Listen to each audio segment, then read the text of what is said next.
Hello guys, LifeHackster here. I was able to visit CES this year and was able to check out new products from different brands. And as far as brands that I've reviewed in this channel, there's a few that are here. Let's start with Reolink. They already have new products that came out, like their dual floodlight cam, and I'll be reviewing this soon. But there's more, which I'll let Al from Reolink tell you. So another variation of the dual lens is with a floodlight. This is only available currently with Wi-Fi or PoE, but there is a battery version and a 4G version coming. So this will be the first battery-powered camera with floodlights built in. The PoE and the Wi-Fi versions, because they're mains powered, are both available with 4K. That's two 2-megapixel lenses stitched together to create a an 8-megapixel 4K resolution. Next range of dual lens cameras has a 2-lens array for a slightly different purpose. Rather than giving you the 180-degree field of view, these two lenses are looking at a standard view, so a 2.8mm lens, which gives you around 105-degree field of view, typical to most security cameras. And it also has a dedicated zoom lens. One lens creating a standard view and the other one dedicated to zooming in to the central subject. And we have a couple of versions of this one. The entry-level product just has the two lenses working independently. It uses a single channel, so for the PoE or for the Wi-Fi version, you can either view it as a picture-in-picture, standard, with the zoom lens inside, or you can view it as two separate images, but it's only using one channel.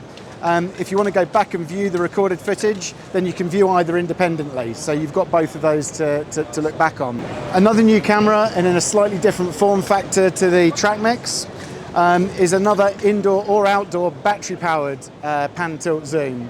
Now this has a full pan, 350 degrees. It has a slightly limited tilt, but it can be table-mounted, surface-mounted, or inverted, so it can be used underneath the outside of the house or internally mounted into the corner of a room. Again, it has the auto tracking, it has the auto zoom, it also has the spotlights built in. So a couple of other new products coming out this year. We've got the fisheye camera. This is actually, it says 6-megapixel here, it's coming as a 7-megapixel camera. And that gives you a complete 360-degree image. Now, as you view it here, it looks a little distorted, but the software within the product will actually flatten that image out, and you can view sections of it independently. So if you mounted that in the middle of a room, it would give you complete coverage of every corner of the room. But if you wanted to look at it like a traditional camera, you can extract one aspect of that as if it's a single camera looking to one side of the room and see that as a normal flattened image. In addition to the fisheye, we've also got a range of doorbells coming out. To start off with, we're launching both our Wi-Fi, mains-powered and PoE doorbells. They both require power, one via PoE, one via the mains network of the house. But coming out in the second half of the year, we've also got our battery-powered doorbell coming through in the same form factor. Next, we have TP-Link and Tapo, their sub-brand, which they have their new battery-powered camera. And I think I'll also be reviewing this soon. So the second one is our first magnetic-based outdoor camera. And this one is magnetic-based, so allows you to install it anywhere and from any angle. And you can see here, this is the solar panel. We will announce this year. So the solar panel supports all the Tapo outdoor battery cameras. I want to show you is our new brand new home base. So you can see here on the screen, the home base is our, it can control all Tapo devices, including all the products like the cameras and the plugs and the switches, everything. And also it is a video surveillance center. This can show, this can monitor cameras up to 16 cameras altogether, and also it's a video storage center. So, and also we plan to make it Matter compatible. So anything connect to this hub will become Matter compatible too. I also found out that TP-Link have their VG NVR system. They have different NVR options and IP cameras. And as to routers, which TP-Link is also known for. So TP-Link is going to be one of the first companies to actually start releasing Wi-Fi 7 products. Wi-Fi 7 is the new official protocol that's released out. It builds off the Wi-Fi 6E, enhances everything that you can do on there, better traffic, multi-gig trafficking. With our Deco systems, we have tri-band systems. We even have a quad-band system that are coming out. So the second one we're showing here is real speed heat map. So this really tells you your real Wi-Fi speed coverage out of your whole home. So we built this model based on recent real testing in California, Orange County. So we rent a house roughly 3,000 square footage. We put a 2 central Deco there, which are newest Wi-Fi 7 models. They have 2 dual 10 gig ports. So we use the 10 gig wired backhaul to build a strong connection. So that way you can get a lot of a 10 gig real speed at your house.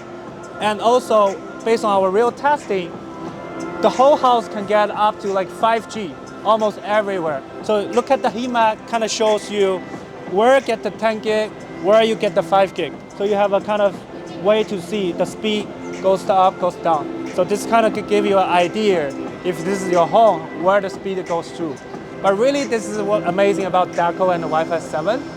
With the dual 10 gig ports and the new Wi-Fi 7 technology, now you really enjoy the multi-gig Wi-Fi solution at home. Next, we have SwitchBot, which they released their SwitchBot Hub 2, and this is a Wi-Fi based Matter hub that can make SwitchBot Bluetooth products Matter compatible. Finally, we have Ring. There's really nothing new, but if you remember a couple years ago, they planned to release their drone cam or home cam and also their car cam. It hasn't really materialized until this year, at least for the car cam, and I'll let Josh with Ring tell you more about them. Hi, I'm Josh Roth. I'm the Chief Technology Officer here at Ring. I've been at Ring for a little over 8 years, and I'm excited here at CES this year in 2023 to announce the Ring Car Cam. It's our latest product. It's our first iteration into the automobile space and mobility space. You can see this is the product here.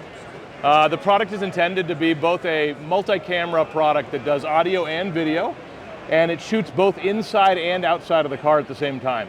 So it actually has 2 different cameras here. You can see you've got the outside-facing camera, and you've also got an inside-facing camera here that detects audio as well inside the car. In addition to being a drive time camera, it also does motion detection.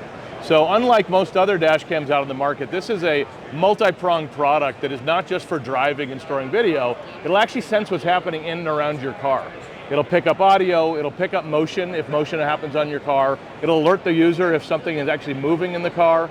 It'll also alert if the car's been moving itself, if you shake the car, for example. If someone were to break into the car, it'll also notify you. You now have the ability, just like any other Ring product, to do 2-way audio and video with the Ring Car Cam. So we're super excited about introducing it here at CES. I'm going to show you a little bit of the features. It's got some great security features in it. One of it is we actually have this privacy shutter here. This shutter will actually activate both the audio and the video on the inside dash cam inside the car. So if the user actually closes this up, we now disable the audio and the video inside the car, but they'll still record outside the car. You have the ability to recall the video in the Ring app. This just becomes like any other Ring camera. So inside the Ring app, you can now see the product, you can interact with it, you can do live video like you can other Ring products, and you can recall video, so you can go back and see what happened in that drive time video. With it today at the show, we're launching it at $249. You can do a pre-sale order of $199. We also have a new plan that we're launching called Ring Protect Go. With this, it's now our mobility plan that leverages the LTE that's built into the product that lets you actually be able to tie into the product when you're out on the go. So when you're driving around town, you're on the road, you can now do live view and communicate both with the car or have the car communicate back with you. A couple other cool features we have. We have a feature we call Traffic Stop. With Traffic Stop, it allows you to say to the product, Alexa, record, and it will actually start recording video and audio immediately at that moment. In addition, the way the product works and is powered by the OBD2 port in your car. So most cars built after 1996 actually have that OBD2 port, and it's stored in there. If you don't do the LTE plan, the Protect Go plan, we actually also offer 7 hours of on-storage video on the camera. It will allow you to do recall of that video, again, similarly, anytime that you're near the product. It does both LTE and Wi-Fi on the product, and so it'll actually communicate back and stream the videos up over Wi-Fi if it's parked in your driveway at home. The product actually sticks right on the dash here. It actually comes with this, I'm going to kind of show you both of them here. You peel this off and it literally sticks onto the dashboard. It's a super adhesive, it's amazing. It's actually made to withstand the high temperatures that occur inside of a car, as is the product. You can see we built this purposely with the arm being very sleek, and you can see it here in the car. It sort of disappears, if you will, and becomes almost transparent to the dashboard with the way that it's built. In addition, this is actually plugged into the OBD2 port. There's a cable, not this light, but there's a cable that runs along the edge here that goes down to the OBD2 port that's underneath actually a user's left-hand side of the driver's side. And with that, what you'll see is that we actually also provide in the box the tools to actually be able to hide this and move it out of the way. So that's the Ring car cam. We're super excited about launching it, as I said, here at CES. And come get one on ring.com. So we're about to see the Always Home Cam actually fly here. This is our first public showing that we've done of the product flying, actually. You can see it here. I'm going to kind of semi-step out of the way. So the Always Home Cam, it's intended for inside the house use. It's sort of first of its kind product, really a purpose-driven camera. So it actually sits at a base station most of the time where it's charging, gives you that privacy shutter experience as well, so it's not always recording inside your house. But when there's a need to fly, you can control it with your phone to actually have it go fly, or if there's a sensor that goes off in your house, if you have an armed sensor, it'll actually fly to that sensor with a pre-programmed route that we've set up. So in this case, you can see it's not intended as something that's out of sight, out of mind. It is intended to fly around the home. It doesn't move super fast in the sense that it's not trying to race to the location. It's trying to give you a glimpse of what's happening in your house through that time frame. You can actually hear it slightly here. It's again intended to be so you can actually hear the product.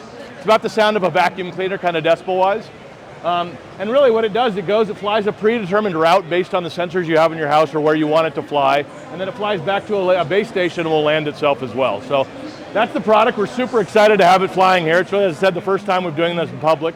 And it's going to be hopefully coming out here in the next year or so, over some time here as we decide how we're going to launch this the right way. It has been being tested over the last couple of years. As you know, innovation takes a long time, and so these are some really interesting things and challenges that we've had to go through on this product. Not any different than all we've done on all the other products, and so this one really is something that's really groundbreaking. So we're excited to get it out there.